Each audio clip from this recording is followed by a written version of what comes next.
समाप्त हो जाए। के पत्ते से दूध कटोरी में लेकर मात्र बेलपत्री के पत्रे से एक एक बूंद, अगर दूध आप एक बूंद अगर ज्यादा ना मिला हो, एक चम्मच भी अगर आपको दूध देसी गाय का मिल गया हो, बेलपत्री के पत्ते से तुम्हारे घर के अंदर अगर शिवलिंग है या मंदिर में शिवलिंग है या तुम्हारे नजदीक में कोई शिवलिंग है, उस पर बूंद बूंद एक एक बूंद अगर शिवलिंग पर दूध समर्पित कर रहे हो, श्री शिवाय नमस्तुभ्यम, नमः शिवाय या षडाक्षर मंत्र ओम नमः शिवाय या 33 अक्षर का मंत्र महामृत्युंजय मंत्र, इसका स्मरण कर कर शिव जी पर देसी गाय का दूध समर्पित कर कर इस बेलपत्री को अशोक सुंदरी वाली जगह पर अगर आप समर्पित कर देते हैं, फिर आप जिस भी चीज के लिए अप्लाई करें, मेरा देवाधिदेव महादेव आपका हाथ पकड़कर खींच कर आगे बढ़ा ही दे। जिसके घर में संपदा की कमी होती है, जिसके घर में कर्जा बढ़ जाता है, लक्ष्मी नहीं आती, बहुत टेंशन की जिंदगी जीता है मनुष्य, व्यापार चल नहीं रहा, बहुत तकलीफ का जीवन चल रहा होता है, तो आज भी नियम है महाराज कि सोमवार शुक्रवार ये 2 बार ऐसे हैं, इन 2 बार को यदि कटोरी में थोड़ा सा शहद रखकर, मधु रखकर यदि लक्ष्मी जी का स्मरण किया जाए और माता लक्ष्मी जी का स्मरण कर कर एक लाल पुष्प उस कटोरी के सम्मुख में माता लक्ष्मी का नाम लेकर रखा जाए और बाद में वही शहद, वही मधु और वही पुष्प सोमवार का दिन और शुक्रवार के दिन लक्ष्मी का पूजन कर कर, स्मरण कर कर, दूसरे दिन शुक्रवार के दिन पूजन करें, शनिवार के दिन उस मधु का, उस पुष्प का विसर्जन करें,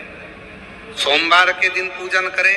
लक्ष्मी जी का स्मरण कर कर, और मंगलवार के दिन अगर विसर्जन करें, 5 या 7 सोमवार या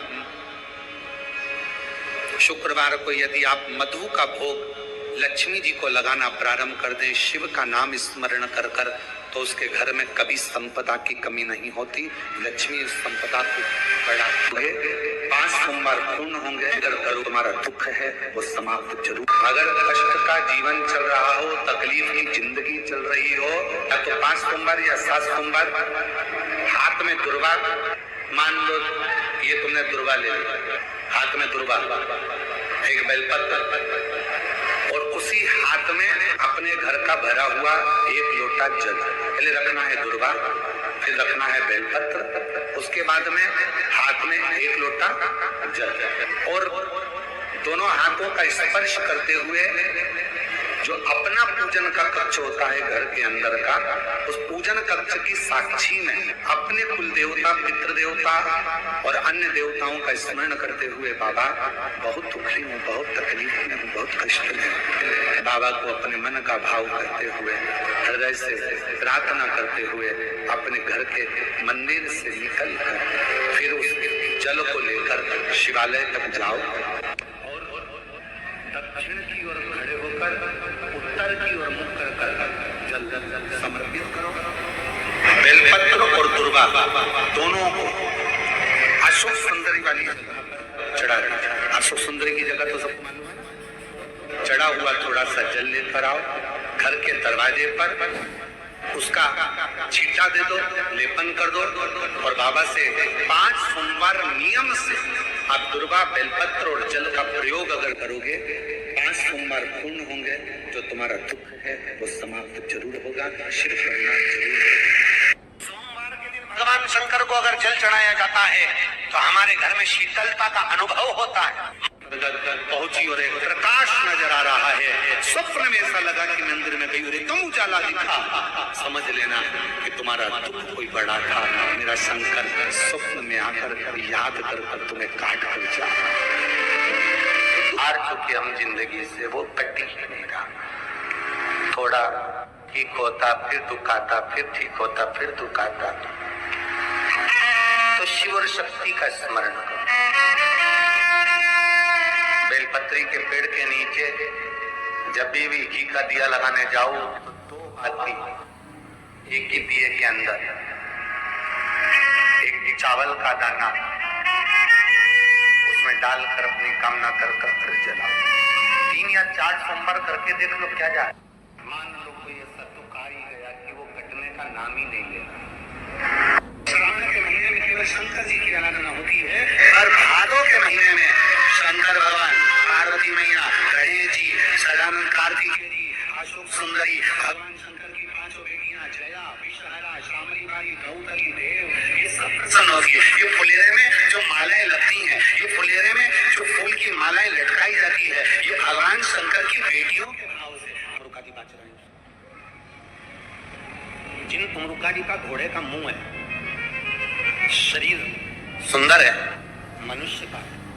देवऋषि नारद जैसी वीणा है उनके हाथ में, एक हाथ में करताल है, वो तुमरुकादि,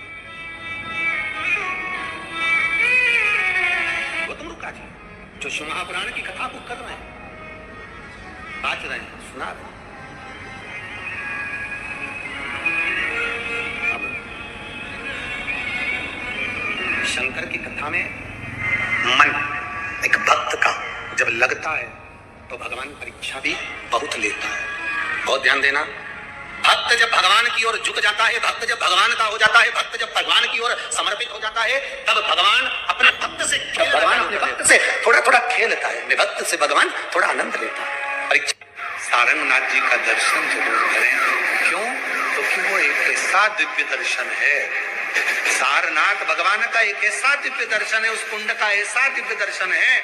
जहां पहुंचकर हम जो कामना लेकर, अगर कितना भी जीवन में ऋण पड़ा हो, कितना भी कर्जा पड़ा हो, कितना भी दुख पड़ा हो, कितनी भी तकलीफ पड़ी हो, अगर काशी में सारनाथ भगवान का दर्शन यदि कर लेते हैं तो हमारी जिंदगी के सारे दुख धीरे धीरे धीरे धीरे, हमारा कर्जा धीरे धीरे छूट जाता है, समाप्त हो। सारनाथ भगवान का इतना महत्व लिंग पुराण में भी है, शिव महापुराण में भी है, नर्मदा पुराण में भी है। सारनाथ भगवान का वर्णन स्कंद पुराण के काशी खंड में भी है। चारों पुराणों में इसका वर्णन मिलता है। और यदि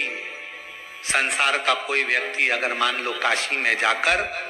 सारनाथ भगवान का दर्शन ना कर पावे और उसकी जिंदगी में बहुत कर्जा है, इतना भी धन नहीं है कि काशी जाकर सारनाथ भगवान का दर्शन करे, तो शिव महापुराण की कथा कहती है अगर बन सके तो 5 बेलपत्र, 5 दुर्वा, 5 कनेर का पुष्प, 5 काली तिल हाथ में रखकर सारनाथ भगवान का स्मरण कर कर भगवान शंकर के मंदिर में शिवलिंग पर समर्पित करे।